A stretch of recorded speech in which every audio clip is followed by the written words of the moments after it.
বোলপুরে SDPO SDO এসছেন, BDO এসছেন, এলআর এসছেন, আছেন ডিএম সাহেব, কাজের লোক, সব থেকে মন্ত্রী চন্দনা সিনহা আছে, গভর্নর আছে, সবাই এসছে। আমার বোলপুর মিউনিসিপ্যালিটি চেয়ারম্যান আছে, সুইত্র ঘোষ আছে।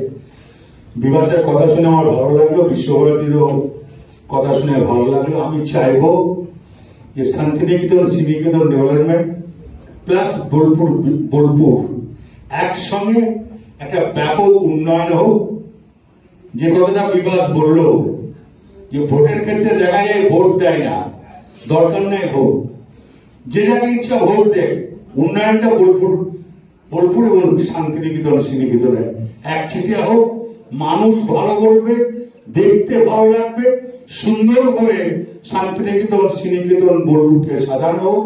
আর একটা কথা বলবো, প্ল্যান পাসের কাজ থেকে মিউনিসিপ্যালিটি একটা কাজ বার করে দিল, এসএসডি একটা কাজ বার করে দিল, একই কাজ যেন না হয়। আর মোটামুটি জেলা পরিষদের এখানে যদি কোনো পারমিশন এসএসডি এর কাছ থেকে নিতে হবে। এইটা করলে জিনিসটা খুব ভালো হবে, সুন্দর হবে। যেভাবে সহযোগিতা করতে বলবে আমি সব সহযোগিতায় রাজি আছি। উন্নয়ন সাজাবার জন্য যা বলবেন তাই করবো। নমস্কার।